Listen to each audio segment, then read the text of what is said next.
Selamat datang kembali di Zona Misteri. Pernahkah kalian mengalami sesuatu yang terasa janggal yang membuat bulu kuduk berdiri saat bertemu orang asing? Hari ini, aku akan membagikan sebuah kisah nyata yang mengerikan tentang pekerjaan musim panas yang berubah menjadi mimpi buruk. Kisah ini penuh dengan kejanggalan dan momen-momen yang menegangkan. Jadi pastikan kalian tonton sampai akhir, karena apa yang terjadi selanjutnya akan membuat kalian terkejut. Waktu itu musim liburan sekolah tahun 2012. Usiaku saat itu masih 15 tahun, sementara teman-temanku kebanyakan sudah 16. Mereka semua sudah punya pekerjaan sambilan untuk mengisi liburan, tapi aku tidak ada yang mau menerimaku karena usiaku yang masih terlalu muda. Akhirnya, aku mulai mencari pekerjaan lepas di berbagai situs iklan online. Aku menemukan sebuah iklan dengan judul "Dicari jasa bersih-bersih rumah, gaji 50.000 per jam". Di iklan itu ada 2 foto rumahnya, satu dari luar, satu lagi dari dalam. Kelihatannya seperti rumah biasa saja, tidak terlalu mewah. Lokasinya ada di kota sebelah. Satu-satunya cara menghubunginya adalah lewat email, jadi aku langsung mengirim email, memberitahukan bahwa usiaku baru 15 tahun, tapi aku bersedia membersihkan rumahnya dengan bayaran segitu. Hanya dalam 10 menit dia membalas. Dia memberitahukan jadwal kerjanya dan kapan dia butuh aku untuk datang. Aku bilang jadwal itu tidak masalah bagiku. Lalu dia bertanya apakah aku punya kendaraan untuk ke sana setiap hari. Aku baru sadar ibuku tidak mungkin bisa mengantarku setiap hari.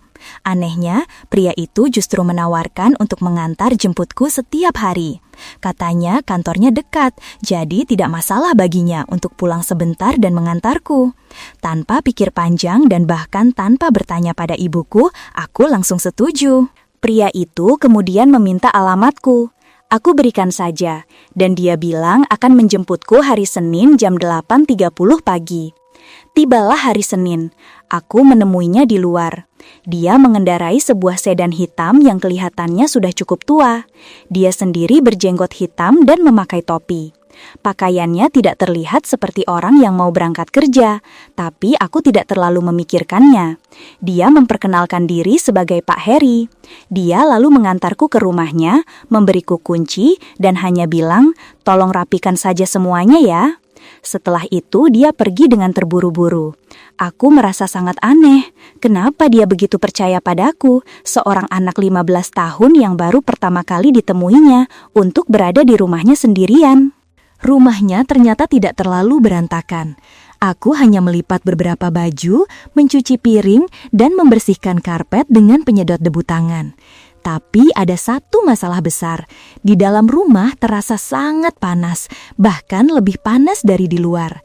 Semua jendelanya seolah tertutup rapat dan tidak bisa dibuka. Aku tidak berani menyalakan AC tanpa izin. Aku bekerja selama 6 jam sampai dia kembali. Dia memberikan uang 300.000 rupiah dan mengantarku pulang. Dia kelihatannya baik sekali dan aku merasa sangat beruntung mendapatkan pekerjaan ini. Hal ini berjalan selama 2 minggu. Ibuku juga tidak keberatan karena Pak Heri benar-benar membayarku dengan baik. Lalu, pada suatu Jumat malam, aku terbangun karena sangat haus dan pergi ke dapur untuk minum air. Saat itulah, aku tidak sengaja melihat keluar jendela kamarku, dan aku melihat seseorang berdiri di sana, menatap lurus ke arah kamarku. Aku menjerit ketakutan. Orang tuaku langsung berlari masuk ke kamarku, tapi orang di luar itu sudah keburu lari sebelum mereka sempat melihatnya. Kunjungan berikutnya, cuaca di luar sangat terik, mungkin sekitar 38 derajat Celcius. Aku bertanya pada Pak Heri apakah aku boleh menyalakan AC, tapi dia bilang AC-nya rusak. Lalu dia mengatakan sesuatu yang membuatku merinding. "Buka saja bajumu kalau kepanasan," katanya. Aku tertawa, mengira dia bercanda, tapi ekspresinya sangat serius. Sejak saat itu, aku merasa sangat tidak nyaman. Dia mengantarku ke rumahnya dan aku melakukan pekerjaan seperti biasa. Suhu di dalam rumah mungkin mencapai 40 derajat. Aku terpaksa bekerja tanpa baju dan harus sering-sering keluar rumah hanya untuk mencari udara yang sedikit lebih sejuk. Hari itu terasa sangat panjang, tapi entah bagaimana aku berhasil menyelesaikannya. Keesokan harinya, dalam perjalanan ke rumahnya, Pak Heri memberitahuku bahwa dia libur kerja hari itu. Katanya dia akan membantuku bersih-bersih. Mendengar itu, hatiku langsung tidak enak. Aku lebih suka sendirian di rumah itu. Dan benar saja, dia terus mengikutiku ke ruangan manapun yang aku bersihkan. Akhirnya, aku beralasan ingin ke kamar mandi. Aku cepat-cepat lari ke lantai atas dan memastikan dia tidak mengikutiku. Tapi di dalam kamar mandi, aku menemukan sesuatu yang sangat mengejutkan. Di sudut atas ruangan, aku melihat sebuah kamera kecil yang nyaris tak terlihat menonjol sedikit dari dinding. Aku langsung memeriksa seluruh ruangan, dan benar saja ada satu lagi di sudut bawah. Aku mulai mencari lebih teliti. Aku memeriksa bagian bawah wastafel, dan apa yang kutemukan di sana jauh lebih mengerikan. Ada 2 tumpukan besar kaset VHS. Setiap kaset ditempeli kertas catatan dengan nama seseorang, dan kaset yang paling atas tertulis namaku. Aku merasa mual seketika. Aku harus segera mencari cara untuk pulang dengan selamat. Tiba-tiba Pak Heri mengetuk pintu. "Kamu tidak apa-apa di dalam?" tanyanya. Aku menjawab kalau aku merasa tidak enak badan dan minta diantar pulang. Dia hanya menjawab, "Oke." Aku keluar dari kamar mandi dan dia bilang dia juga mau pakai kamar mandi sebentar. Selama setengah perjalanan, suasana di mobil sangat hening. Dia tidak mengatakan apa-apa. Aku mulai sadar, jalan yang kami lewati ini terasa asing. Bahkan, aku sadar arah kami berlawanan dari arah rumahku. "Pak, kita mau kemana?" tanyaku, mencoba setenang mungkin. Dia menoleh ke arahku dengan tatapan tajam dan berkata, "Tadi kamu ngapain di kamar mandi?" Jantungku berdebar kencang. Aku tidak menjawab. Dia bertanya lagi, kali ini dengan suara yang jauh lebih marah. Saat mobil berhenti di lampu merah, aku melihat kesempatanku. Aku langsung membuka kunci pintu dan lari keluar sekuat tenaga. Aku terus berlari sampai merasa cukup jauh, lalu menelpon ibuku sambil menangis, memintanya untuk segera menjemputku. Temannya datang secepat mungkin. Dia langsung melaporkan Joko, dan polisi menemukan kaset-kaset itu di bawah wastafelnya. Beberapa kaset berisi hal-hal yang jauh lebih mengerikan daripada sekedar anak-anak yang sedang membersihkan rumah. Hal yang paling menakutkan adalah beberapa anak yang terlihat di dalam kaset-kaset itu masih hilang sampai hari ini. Joko ditangkap dan diadili atas berbagai tuduhan berat. Aku bersyukur sekali aku melompat keluar dari mobil itu, karena aku tidak tahu kemana dia akan membawaku. Kisah ini terjadi sekitar 3 bulan yang lalu. Aku dan teman sekamarku memutuskan untuk membeli sofa bekas, jadi kupikir OLX adalah tempat yang bagus untuk mencari perabotan bekas. Aku menelusuri sekitar 3 halaman sebelum menemukan sofa kulit hitam. Kondisinya benar-benar bagus dan harganya sangat miring, sekitar Rp750.000. Dalam hati aku sudah berkata, ini terlalu bagus untuk menjadi kenyataan, dan astaga, seharusnya aku mendengarkan kata hatiku. Kami menyepakati harga, dan pria itu menyuruhku untuk menemuinya di tempatnya melalui email. Teman sekamarku sedang kerja lembur, jadi aku harus pergi sendirian. Alamatnya berada sedikit di pinggir kota. Rumah itu dikelilingi oleh pepohonan. Kau harus melewati jalan masuk yang panjang untuk bisa melihatnya. Aku keluar dari mobil dan mengetuk pintu. Rumah ini terasa aneh, kecil, terbuat dari kayu, dan kelihatannya sangat menyeramkan. Ketika aku mengetuk untuk ketiga kalinya, aku mendengar suara derit di lantai kayu dari dalam. Siapapun bisa tahu itu adalah suara langkah kaki, tapi kedengarannya seperti orang yang sedang berjinjit. Lalu aku mendengar suara samar dan teredam dari balik pintu. "Hei, kamu yang mau beli sofa?" Suaranya terdengar sangat terburu-buru, jadi aku menjawab, Iya benar, saya." Dia menjawab lagi, "Oke, lewat belakang saja, sofanya ada di sana." Aku merasa sedikit aneh, tapi aku mencoba mengabaikannya. Ketika aku sampai di belakang rumah, aku melihat sesuatu yang tidak akan pernah aku lupakan. Aku melihat 4 pria jangkung mengenakan jubah hitam dengan tangan terkatup, dan di depan mereka ada sebuah lubang besar dengan penutup dan rantai di atasnya. Lalu aku mendengar suara yang sama berkata, "Temanmu mana?" Seketika aku lari sekencang-kencangnya, dengan panik memasukkan kunci ke mobilku dan menyalakannya. Aku melihat ke kaca spion dan melihat pintu depan rumah itu terbuka dengan keras. Aku langsung tancap gas dan kabur dari sana. Hal yang membuatku tidak tenang sampai hari ini adalah, di dalam email, aku tidak pernah memberitahunya bahwa aku punya teman sekamar. Waktu itu, umurku sekitar 12 tahun. Aku sedang mencari kotak penyimpanan untuk peralatan kerajinan tanganku. Yang dijual di toko-toko harganya sangat mahal. Jadi, aku dan kakak perempuanku yang berusia 27 tahun mencarinya di OLX. Kami menemukan seseorang yang menawarkan sebuah kotak penyimpanan raksasa hanya seharga Rp50.000. Itu berarti kami mendapat diskon yang sangat besar, jadi kami langsung menghubunginya. Orang itu tinggal relatif dekat dengan kami, jadi kami memberikan email kami. Dia membalas dalam waktu 1 jam dan bertanya di mana kami mau bertemu. Aku bilang sebaiknya bertemu di Indomaret karena jaraknya dekat dan bisa ditempuh dengan berjalan kaki. Anehnya, dia justru meminta untuk bertemu di rumahku. Aku tinggal di sebuah apartemen, jadi itu akan merepotkan. Jadi aku berbohong kalau kami tinggal jauh. Dia bilang dia bisa menyetir, tapi kami menolak. Akhirnya kami sepakat untuk bertemu di Indomaret, tapi dia hanya bisa bertemu pukul 9 malam. Aku bilang tidak apa-apa, meskipun saat itu hari sudah gelap. Dia bilang kita bertemu hari ini juga. Kakakku kebetulan bekerja shift malam, jadi dia bilang aku bisa jalan kaki ke sana dan kembali. Dia menyuruhku membawa gerobak kecilku agar bisa meletakkan kotaknya di situ. Dia memberiku uang Rp50.000 dan aku mulai berjalan pada pukul 8.30 malam. Aku tiba tepat waktu dan aku melihat sebuah mobil Kia tua yang sudah banyak penyok. Aku berasumsi itu dia, jadi aku berteriak, "Mas, bawa kotaknya." Dia keluar dari mobilnya dan berkata bahwa kotaknya tertinggal di rumah. Dia bertanya apakah aku mau ikut dengannya ke rumahnya. Aku bilang aku tidak bisa karena tidak diizinkan oleh keluargaku. Dia bilang dia akan mengantarku pulang dan aku dengan tegas menolak. Dia kemudian berkata, jika aku ikut dengannya, aku bisa mendapatkan kotak itu secara gratis.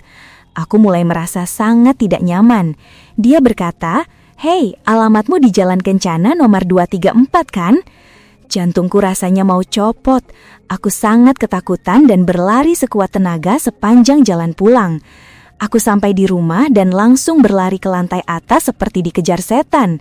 Aku masuk ke kamarku dan mengunci semua pintu dan jendela. Aku juga menutupinya dengan pakaian hitam dan barang-barang lainnya. Malam itu aku gemetar hebat dan kemudian aku mendengar langkah kaki seorang pria bertubuh besar menaiki tangga. Hampir tidak ada seorang pun di lantaiku yang masih bangun selarut ini, dan tidak ada pria bertubuh besar yang tinggal di sini. Aku mendengar sebuah suara dan aku hampir pingsan.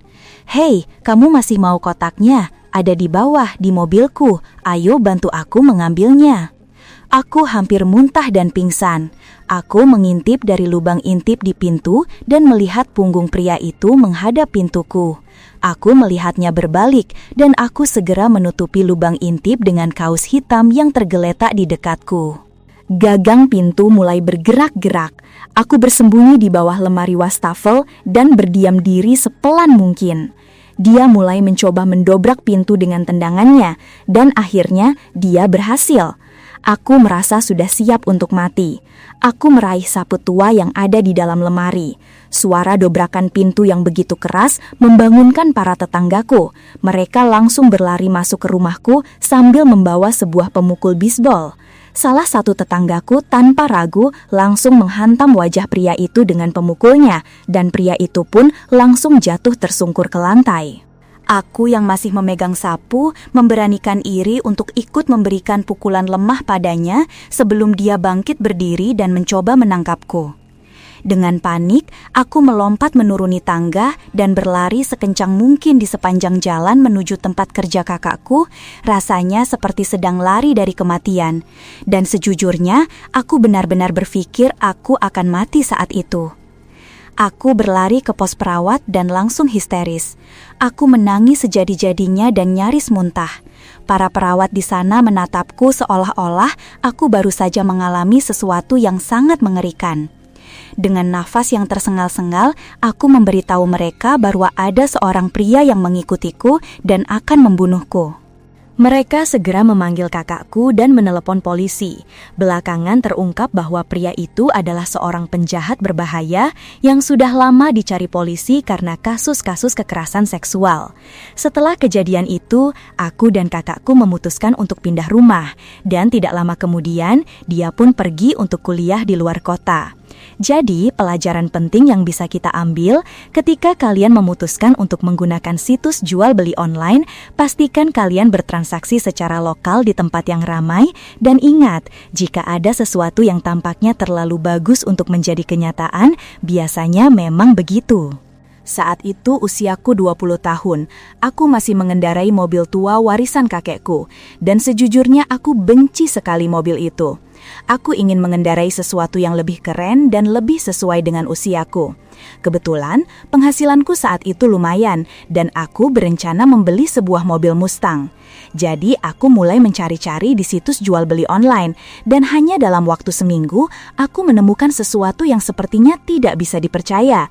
Sebuah mobil Mustang GT Convertible biru tahun 2013, transmisi manual, tidak ada riwayat kecelakaan dengan jarak tempuh hanya 700 km dan yang paling mengejutkan, harganya hanya 250 juta rupiah. Aku lihat iklannya baru saja dipasang 4 menit yang lalu, jadi aku tahu aku harus bertindak cepat.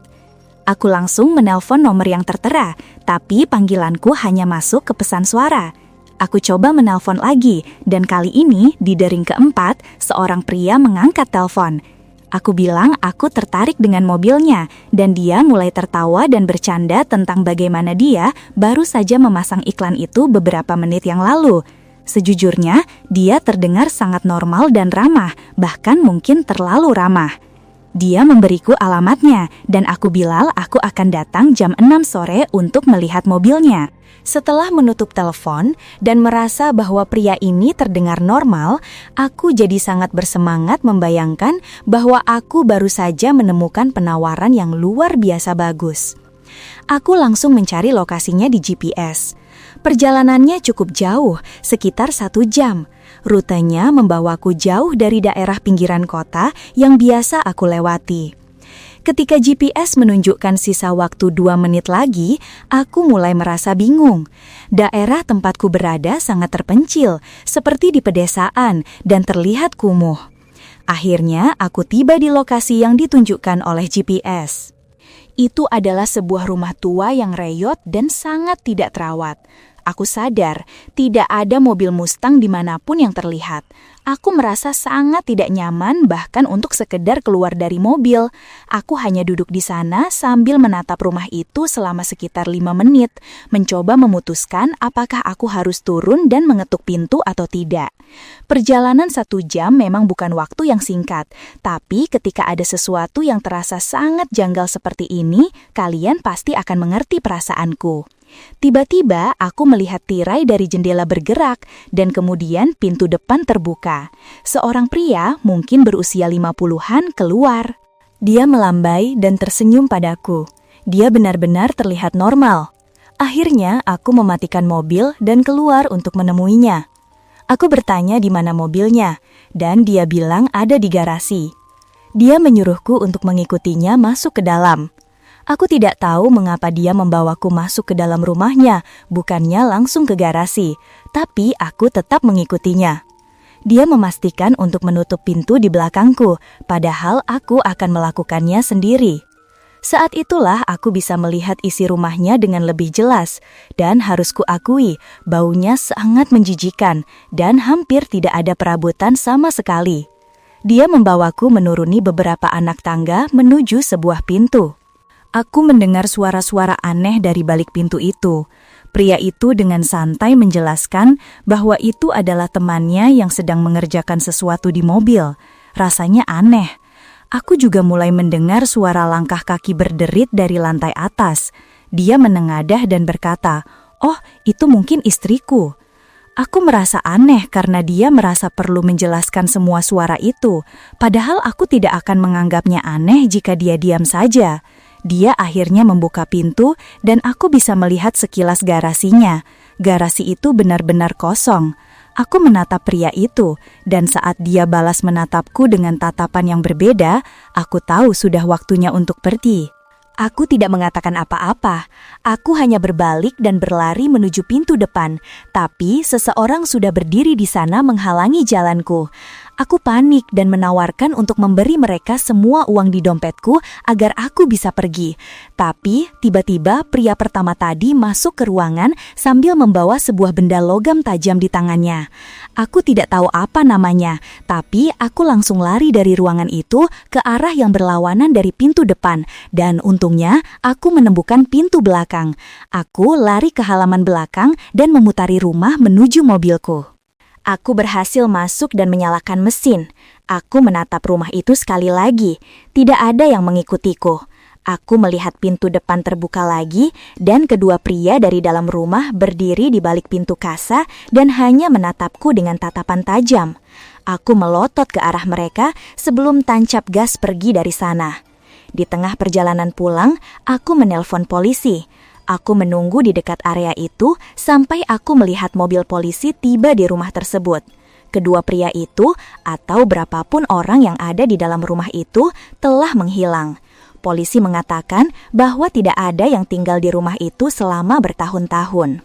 Aku pulang dengan perasaan marah dan terganggu, tetapi juga sangat bersyukur karena aku berhasil lolos dengan nyawaku.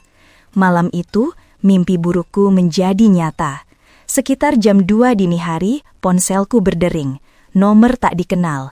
Tentu saja aku tidak menjawabnya, dan anehnya tidak ada pesan suara yang ditinggalkan. Namun, teror itu baru saja dimulai.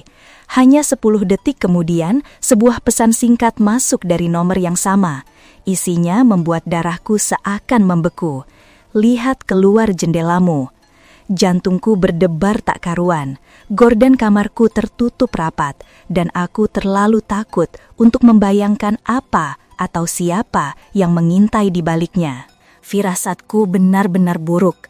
Tanpa pikir panjang, untuk kesekian kalinya, aku segera menelpon polisi. Aku sengaja mengeraskan suaraku saat berbicara di telepon, agar siapapun yang ada di luar sana tahu bahwa bantuan sedang dalam perjalanan. Secara mengejutkan, polisi tiba hanya dalam waktu 3 menit. Mereka langsung bergerak cepat, menyisir seluruh halaman dan sekeliling rumahku dengan senter mereka. Lalu, mereka menemukannya. Dia bersembunyi di dalam semak-semak lebat, tepat di bawah jendelaku. Pria itu langsung ditangkap saat itu juga. Namanya Tony. Dan ya, dia adalah orang yang sama yang kutemui di rumah itu sebelumnya. Pesan dari ceritaku untuk kalian semua teman-teman, jangan pernah meremehkan firasat dan selalu berhati-hatilah saat bertransaksi atau bertemu dengan orang asing dari situs jual beli online. Itulah akhir dari pengalaman mengerikan yang aku alami. Kalau kalian suka dengan cerita ini dan merasa ceritanya bermanfaat sebagai pengingat, jangan lupa untuk tekan tombol like, subscribe, dan bagikan video ini ke teman-teman kalian agar mereka juga lebih waspada. Aku penasaran, apa yang akan kalian lakukan jika berada di posisiku? Coba tinggalkan pendapat kalian di kolom komentar ya. Sampai jumpa di video Zona Misteri berikutnya.